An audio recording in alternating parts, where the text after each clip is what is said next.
রান্নাঘরের প্রিয় বন্ধুরা, আবারও সুস্বাগতম আমার চ্যানেলে। আজকে নতুন আরেকটা রেসিপি। দেখতে কি সুন্দর লাগছে দেখো।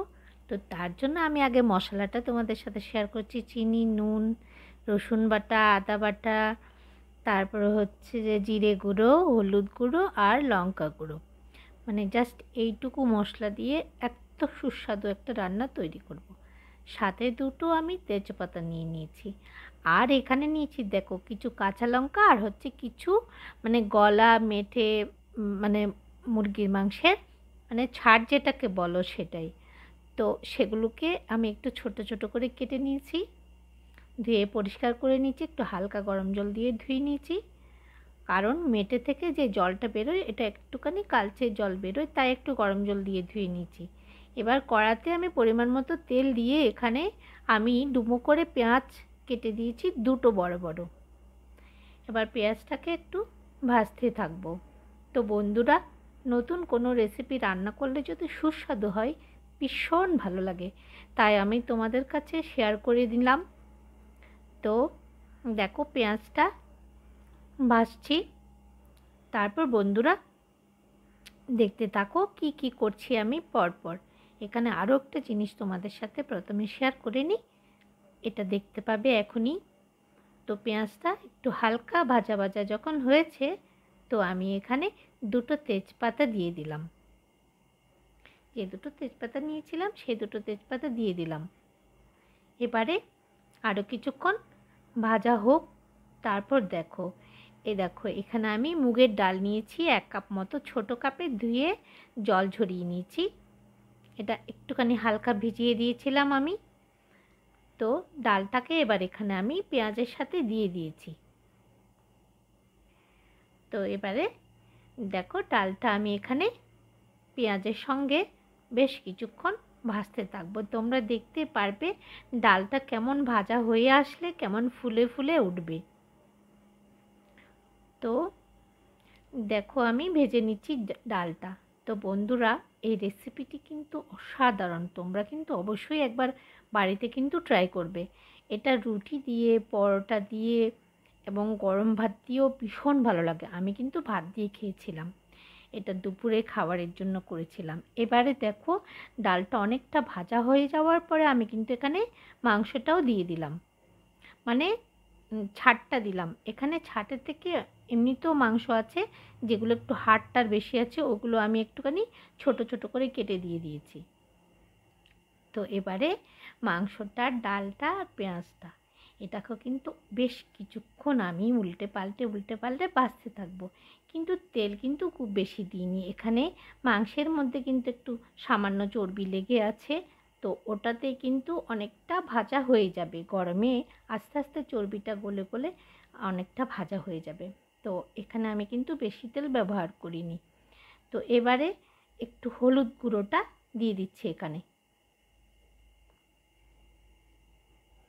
হলুদ গুঁড়োটা দিয়ে এটাকে আরও কিছুক্ষণ একটু নেড়ে ছেড়ে নেব। তারপর বন্ধুরা, আমি আবারও বলছি অবশ্যই ট্রাই করো, অসাধারণ খেতে হয় কিন্তু। তো নিজে রান্না করে নিজে বলছি না, সত্যি কিন্তু খেতে খুব ভালো হয়েছিল। তো আমরা কিন্তু প্রত্যেকের বাড়িতে কিন্তু ছাট রান্না করি, কিন্তু আমাদের ঘরে একটু খুব কম হয়। মানে আনার সময় ঠিক ওই ছাটটা আনা হয় না। তো এমনিতে তোমরাই জানো বাজারে কিন্তু সলিড মাংসগুলো কিন্তু পাওয়া যায়, ওরা কিন্তু ছাটগুলো কিন্তু আলাদা রেখে দেয়। যখন গোটা মুরগি নিই তখন এই ছাটটা নিয়ে আসি। তো আমি সেদিন মোরগ নিয়েছিলাম, মোরগের সেই ছাটগুলো ও আমাকে দিয়ে দিয়েছিল, কিন্তু স্টোমাকটা দিতে পারেনি, ওটা চোখে পড়লে আমাকে খেয়ে ফেলবে। তো এবারে দেখো অনেকক্ষণ ভাজার পরে আমি যেই মশলাগুলো নিয়েছিলাম সেগুলো সবকটা মশলা এখানে দিয়ে দিয়েছি। এখানে কি মশলা নিয়েছিলাম, হলুদটা আগে দিয়ে দিয়েছি, লঙ্কা গুঁড়ো, জিরে গুঁড়ো, চিনি, নুন আর হচ্ছে আদা বাটা, রসুন বাটা। তো সবকটা মশলা এখানে দিয়ে দিচ্ছি। এটা কিন্তু খুব কম মশলায় কিন্তু খেতে মানে অসাধারণ হয়। তো এবারে মশলাটা দিয়ে আমি বেশ ভালোভাবে আঁচটা কিন্তু কমিয়ে কমিয়ে অনেকক্ষণ ধরে এটাকে কষে নেব। তারপর তো বন্ধুরা দেখতে থাকো এর পরে পরে কী করতে থাকি। তারপর বন্ধুরা, তোমরা যদি আজকে আমার এই রান্নাটি যদি আজকে নতুন দেখে থাকো তো অবশ্যই একবার ট্রাই করবে। আর যদি তুমি আমার চ্যানেলটা যদি ফার্স্ট টাইম হয়ে থাকো তাহলে আমার চ্যানেলটাকে সাবস্ক্রাইব করে বেল আইকনটা অবশ্যই প্রেস করে রাখবে। আর যদি এই এই রেসিপিটি তোমার কাছে বেশ ভালো লাগে তাহলে তুমি বন্ধুদের সাথে শেয়ার করতে পারো। তারপর এই দেখো, আমি একটু গরম জল করে নিয়েছি। তো ডালটা 1 কাপ ডালটা ফুটতে যতটা পরিমাণ জল লাগে তার থেকে একটু বেশি দিয়েছি, কারণ এখানে মাংসটাও সেদ্ধ হতে হবে, সাথে ডালটাও সেদ্ধ হবে, দুটো জিনিস সেদ্ধ হবে, তাই আমি একটু জল দিয়েছি। তো দেখতে পাবে জলটা একদম শুকিয়ে যাবে, কিন্তু ডালটা ফোটা অবধি, মাংসটা সেদ্ধ হওয়া অবধি। তো এই অবধি দেখো। এবার আমি কিছুক্ষণ ফুটে ওঠার পরে একটু ঢাকা দিয়ে রাখবো, যাতে ডালটাও ফুটে যায়, মাংসটাও বেশ ভালোভাবে সেদ্ধ হয়ে যায়। এবার দেখতে পেয়েছো পুরো জলটা, মানে সেদ্ধ হওয়ার জন্য পুরো জলটা কিন্তু চলে গেছে, ডালটা বেশ ভালোভাবে ফুটে গেছে। এমনিতে তো মুগ ডাল বেশি খুব একটা ফোটা খায় না, মিনিট 10-এর মধ্যে হয়ে যায়। তো ঠিক এই কম সময়ে এত সুন্দর রান্না, এটা মানে না রান্না না করলে বলতে পারবে না, মানে রান্না না করা অবধি বোঝা যাবে না এত সুন্দর রান্না এত অল্প সময়ে। তো দেখো এখানে আমি কিন্তু কিছু কাঁচা লঙ্কা চিড়ে দিয়ে দিয়েছি 2-3টে। এবারে দিয়ে দিচ্ছি একটু গরম মশলা গুঁড়ো। তো কাঁচা লঙ্কাটা একটু শেষের দিকে দিলে গন্ধটা খুব সুন্দর হয়ে যায়, আর ঝাল তো বেরোই, যেহেতু আমি চিড়ে দিয়েছি লঙ্কাটা। তো এবারে বাস রেডি হয়ে গেছে এই রান্নাটা। তবে আরও কিছু আমি মিক্স করব, দেখতে থাকো বন্ধুরা আর সাথে থাকো। এখন অবধি যদি একটা লাইক করে না দাও তো লাইক করে দিও, কিন্তু লাইক করে ভিডিওটা শেষ করে কিন্তু একবার একটু কমেন্ট করবে কেমন লাগলো আমার এই রেসিপিটি। তো বন্ধুরা, সব বন্ধুদের আমার নতুন পুরনো দেশের বিদেশের সব বন্ধুদেরকে কিন্তু আমার প্রাণ ভরা ভালোবাসা। তো দেখতেই পাচ্ছ আমি তেজপাতাগুলো তুলে ফেলে দিলাম। তারপর দেখো কি করি, তো একটু নেড়ে চেড়ে দিচ্ছি যাতে আর একটু বেশ ভালোভাবে গরম মশলাটা একটু ফুটে ওঠে।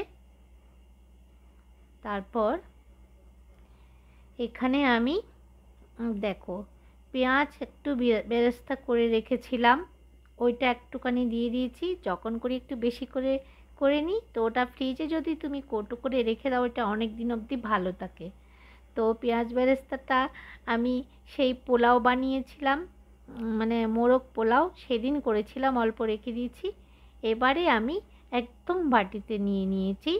দেখো কি সুন্দর লাগছে দেখতে, মানে খেতেও কিন্তু ভীষণ ভালো লাগছিল এটা। তো এটা তোমরা রুটি, পরোটা, ভাত যেইটা খুশি দিয়ে খেতে পারো। এরকম একবার হলে অন্তত ট্রাই করো বাড়িতে, ভীষণ ভীষণ ভালো লাগবে। এটা রাত্রেও তুমি খেতে পারো, সকালে টিফিনেও খেতে পারো, রুটি দিয়ে, রাত্রিবেলাও রুটি দিয়ে খেতে পারো। তো এটা বেশ মজার একটা রেসিপি। তো বন্ধুরা, এতক্ষণ সাথে থাকার জন্য কিন্তু অসংখ্য অসংখ্য ধন্যবাদ জানাচ্ছি, আর আমার প্রাণ ভরা ভালোবাসা জানাচ্ছি। বন্ধুরা, ভালো থেকো, সুস্থ থেকো, সুন্দর থেকো। আর আগামীতে নতুন কোনো ভিডিও নিয়ে তোমাদের কাছে চলে আসবো। সেই পর্যন্ত কিন্তু আমার জন্য তোমরা অপেক্ষা করো নতুন ভিডিও দেখার। আর প্রচুর প্রচুর ভালোবাসা তোমাদের জন্য। Tata, bye bye.